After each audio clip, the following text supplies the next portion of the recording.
पाकिस्तान के field marshal Asim Munir का America में मुतनाज़ा बयान। अमेरिका के हालिया दौरे के दौरान पाकिस्तान के army chief field marshal Asim Munir का एक बयान आलमी और इलाकाई सतह पर बहस का मौजू बन गया है। फ्लोरिडा के एक शहर टम्पा में एक तकरीब से खिताब करते हुए इन्होंने कहा कि हम एक एटमी ताकत हैं, अगर हमें लगा कि हम ख़त्म हो रहे हैं तो हम आधी दुनिया को अपने साथ ले डूबेंगे। ये बयान भारत के लिए एक वाज़ेह पैगाम समझा जा रहा है। माहिरीन के मुताबिक आसिम मुनीर के अल्फाज खित्ते में बढ़ती हुई कशीदगी और पानी समेत कई तनाज़ात की निशानदेही करते हैं। ख़ास तौर पर इंडस वाटर ट्रीटी के हवाले से भारत ने इस बयान पर शदीद रद्द-ए-अमल दिया। भारतीय वज़ारत ख़ारजा ने कहा कि पाकिस्तान एक गैर ज़िम्मेदार एटमी रियासत है और ये बयान एटमी ब्लैकमेलिंग की एक और मिसाल है। भारत ने दो टुक अल्फाज में कहा कि वो इस किस्म की धमकियों से मरऊब नहीं होगा। बैनुल-अक़वामी माहिरीन का कहना है कि दोनों ममालिक के पास एटमी हथियार मौजूद होने के बास किसी भी किस्म की कशीदगी ख़तरनाक अंजाम तक पहुँच सकती है। इसलिए ज़रूरी है कि ऐसे बयानात से गुरेज किया जाए और मुज़ाकरात के ज़रिए मसाइल का हल किया जाए। फील्ड मार्शल आसिम मुनीर का ये बयान ऐसे वक्त में आया है जब पाकिस्तान और भारत के ताल्लुकात पहले ही कशीदगा हैं और ये बयान खित्ते में अमन व सलामती के लिए मज़ीद सवालात खड़ा कर रहा है। उत्तर प्रदेश के फतेहपुर में तारीखी मकबरे पर हमला। उत्तर प्रदेश के ज़िले फतेहपुर में एक 200 साला क़दीम तारीखी मकबरे पर कुछ शरपसंद अनासिर ने हमला करके वहाँ भगवा झंडा लहरा दिया। ये वाक़या अबू नगर सदर तहसील में पेश आया, जहाँ ये मकबरा मांगी मकबरे के नाम से मशहूर है और सरकारी रिकॉर्ड में कौमी वर्से के तौर पर भी दर्ज है। 11 अगस्त 2025 को कुछ हिंदू तंजीमों के कारकुन, जिनमें बजरंग दल, वीएचपी और बीजेपी से वाबस्ता लोग शामिल थे, दावा करने लगे कि ये मकबरा दरअसल क़दीम मंदिर की जगह बनाया गया है।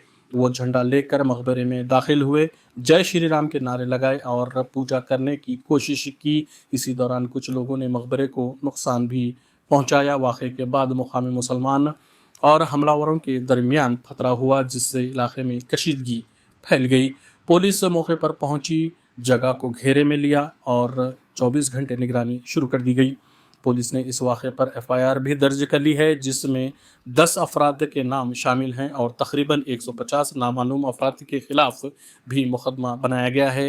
इन पर गैर क़ानूनी इज्तिमा, दंगा फसाद, क़ब्रिस्तान या इबादत गाह में ज़बरदस्ती दाखिल होने और सरकारी इमलाक को नुकसान पहुँचाने जैसे इल्ज़ामात लगाए गए हैं।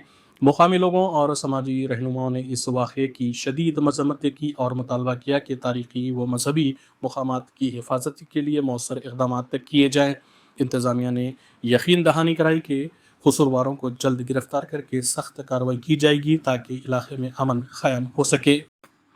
10 अगस्त 2025 को गजा के शहर में इजरायली फ़िज़ाई हमले में अल जज़ीरा के सहाफ़ी अनस अल शरीफ समेत 4 दिगर अल जज़ीरे के अमले के अरकान मोहम्मद खुरेखा, कैमरामैन इब्राहिम ज़ाहिर, मोहम्मद नौफल और मामून अलवा जाँ बहक हो गए हैं। इस हमले में अनस अल शरीफ का भांजा और एक और शख्स भी शहीद हो गए हैं। ये वाक़या अल शिफा अस्पताल के करीब पेश आया। इजरायली फ़ौज ने इस हमले की ज़िम्मेदारी कबूल करते हुए इल्ज़ाम लगाया कि अनस अल शरीफ हमास के रुकन थे और एक अस्करी ग्रुप की क़ियादत कर रहे थे। ताहम ये दावा किसी आज़ाद इदारे ने तस्दीक नहीं किया और अल जज़ीरा समेत सहाफ़ियों के हुकूक़ की तंजीमों ने इस इल्ज़ाम को सख्ती से मुस्तरद किया है। अल जज़ीरा ने इस हमले को टारगेट किलिंग करार दिया और कहा कि ये सहाफ़त की आज़ादी पर बड़ा हमला है। अक़वाम मुत्तहिदा, रिपोर्टर्स विदाउट बॉर्डर्स और कमेटी टू प्रोटेक्ट जर्नलिस्ट समेत कई आलमी इदारों ने इस कार्रवाई की मज़म्मत की और शफ़ाफ तहक़ीक़ात का मुतालबा किया। ये अफसोसनाक वाक़या इस बात की निशानदेही करता है कि गाज़ा में सहाफ़ी किस कदर ख़तरनाक सूरत हाल का सामना कर रहे हैं, जहाँ मुकामी रिपोर्टर्स ही दुनिया को वहाँ की असल सूरत हाल दिखाने का वाहिद ज़रिया बने हुए हैं।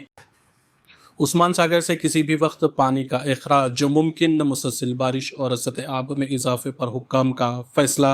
हिमायत सागर से पानी के अखराज के बाद महकमा आबरसानी की जानिब से किसी भी वक्त उस्मान सागर यानी गंडीपेट से पानी के अखराज के सिलसिले में फ़ैसला करते हुए मूसा नदी में पानी छोड़ने के इक़दाम का आगाज़ किया जा सकता है। हिमायत सागर में जमा होने वाले पानी में मुसलसल इजाफे को देखते हुए महकमा आबरसानी के अहदेदारों ने हिमायत सागर के खोले गए दरवाज़ों को 3 फीट ऊपर कर दिया है। इब्तिदा में एक दरवाज़ा और अंदरून 48 घंटे मज़ीद 3 दरवाज़ों को 1 फीट तक खोल दिया गया था, लेकिन सागर की सतह में इजाफे को देखते हुए अहदेदारों ने इन दरवाज़ों को मज़ीद 2 फीट ऊंचा करते हुए 1400 क्यूसिक पानी के अखराज के इक़दामात का आगाज़ कर दिया है। बताया जाता है कि हिमायत सागर के ज़रिए पानी के अखराज के इक़दामात के दौरान उस्मान सागर में भी सतह आब मुकम्मल हो चुकी है।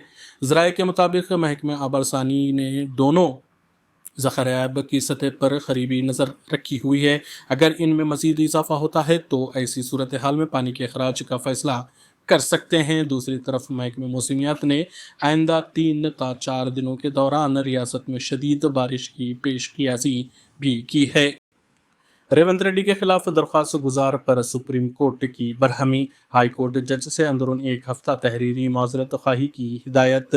सुप्रीम कोर्ट ने चीफ मिनिस्टर रेवंत रेड्डी के खिलाफ SC/ST एक्ट के तहत मुकदमा दायर करने वाले दरख्वास्त गुजार पीदिर राजू पर सख्त बरहमी का इजहार किया और हाई कोर्ट के जस्टिस M भट्टाचार्य से हल्फनामे की शक्ल में माजरत ख्वाही की हिदायत की है। चीफ जस्टिस BR गवई की ज़ेर क़ियादत बेंच ने यह फैसला सुनाया और दरख्वास्त गुजार के हल्फनामे में हाई कोर्ट जज के खिलाफ नामुनासिब अल्फाज के इस्तेमाल पर नाराज़गी जताई है। तेलंगाना हाई कोर्ट ने हाल ही में पीदी राजू की दरख्वास्त को मुस्तरद कर दिया था। इस केस को नागपुर बेंच मुंतकिल करने की दरख्वास्त के साथ पीदी राजू सुप्रीम कोर्ट से रुजू हुए हैं। सुप्रीम कोर्ट में दायर किए गए हल्फनामे में हाई कोर्ट के जज के खिलाफ बास काबिल एतराज़ रिमार्क्स किए गए थे। चीफ जस्टिस ने हल्फनामे में हाई कोर्ट जज से मुतालिक रिमार्क्स पर बरहमी का इजहार किया और दरख्वास्त गुजार को हिदायत की कि वो जस्टिस भट्टाचार्य से हल्फनामे की सूरत में माजरत ख्वाही करे। सुप्रीम कोर्ट ने जस्टिस भट्टाचार्य को ये इख्तियार दिया है कि वो माजरत ख्वाही की दरख्वास्त पर अपना फैसला करे। अंदरून 1 हफ्ते माजरत ख्वाही का हल्फनामा दाखिल करने की हिदायत देते हुए चीफ जस्टिस ने आइंदा समाअत 4 हफ्ते बाद मुकर्रर की है।